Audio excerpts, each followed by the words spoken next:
All right, let's get right into it. We usually think of databases as these giant digital filing cabinets. They're amazing for storing information, right? But that's kind of it. What if we could give that filing cabinet a brain?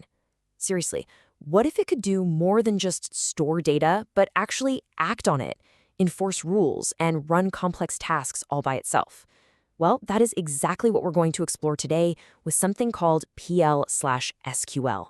So first things first, let's do a super quick refresh on the foundation, SQL. This is pretty much the universal language for talking to most databases. It's what we call declarative, which is a fancy way of saying you tell it what you want. Hey, get me all the users from Chicago, or update this one customer's address.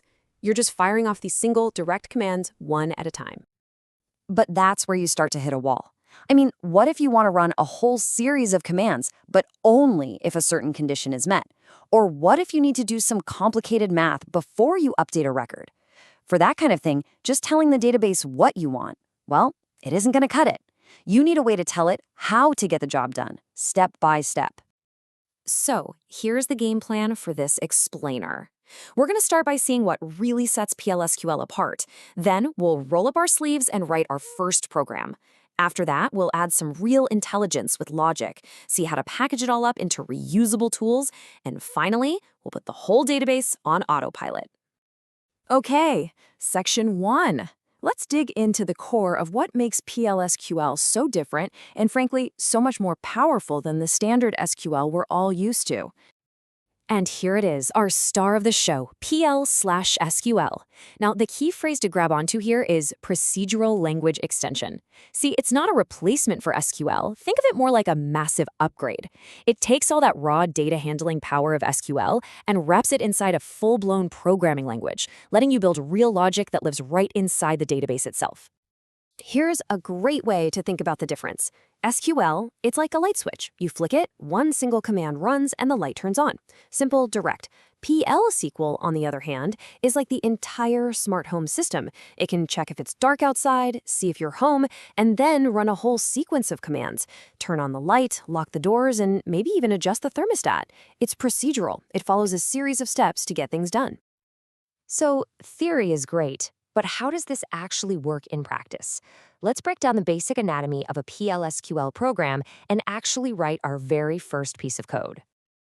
Every single PLSQL program is built inside what's called a block, and the structure is actually super logical.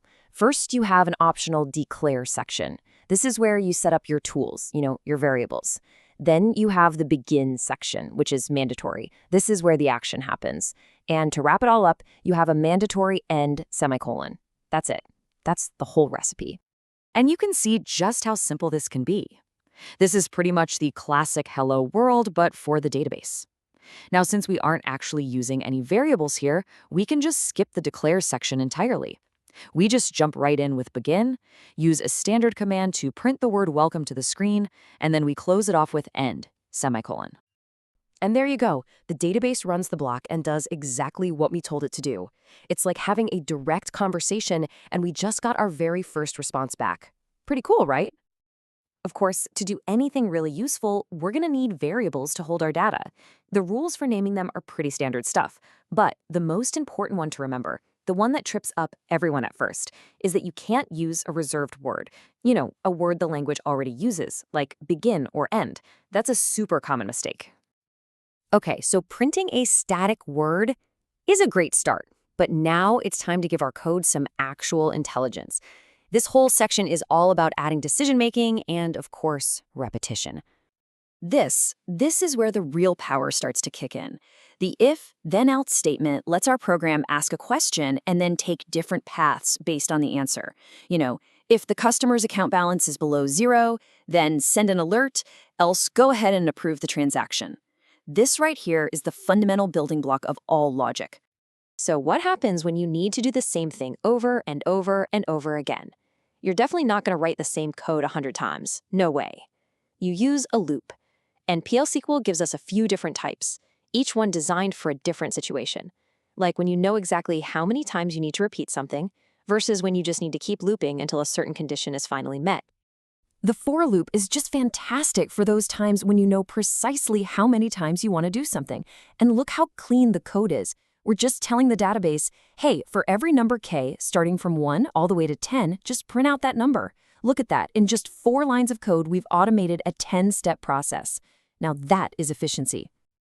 And now it's time to bring it all together. We've got variables to hold our data, we've got if statements to make decisions, and we've got loops to handle repetition. So let's see how we can package all this logic into powerful, reusable tools. This is the big question every single developer hits at some point. You write this brilliant little piece of logic to, calculate a customer's total sales for the year. You definitely don't want to have to copy and paste that code every single time you need it. So how do you save it? How do you give it a name so you can just call on it whenever you want?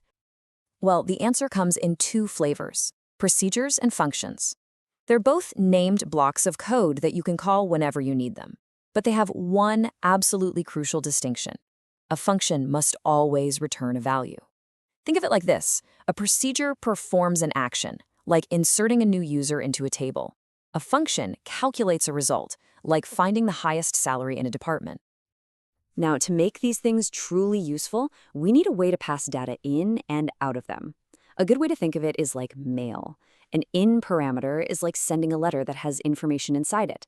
An out parameter is like sending someone an empty, pre-addressed envelope for them to fill out and send back to you. And an in-out parameter, that's like sending a document for someone to edit and then return the modified version to you. And here is a perfect, simple example of a function in action. We create one and call it adder. It takes 2 numbers in. It clearly states that its job is to return a number. Then inside, in the begin section, it just adds the 2 inputs together and uses the return command to send that result back out. It's simple, it's totally self-contained, and it's endlessly reusable. Okay, for our final section, we are taking this to a whole new level. We've learned how to write smart, reusable code. But what if the database could run that code automatically without a person ever having to call it? Well, that is the job of a trigger. You can think of a trigger as an automated security guard for your data tables. You give it a very specific set of rules to watch for, and the second one of those rules is met, or maybe even violated, the trigger instantly fires and runs your PLSQL code. It's not just logic, it's proactive intelligence. And the kinds of events that can set off a trigger are incredibly broad. You can have them react to DML statements, that's your everyday insert, update, and delete. You can also have them respond to DDL, which are big structural changes like creating a whole new table. You can even have triggers fire from database operations, like when a specific user logs on. The potential for automation here is just massive. So, there we have it. We've taken our database from being just a simple data container to being a dynamic engine with its own logic, its own memory, and even its own automatic reflexes. We've basically given it a brain. So the only real question left is, what are the first rules you're going to teach it?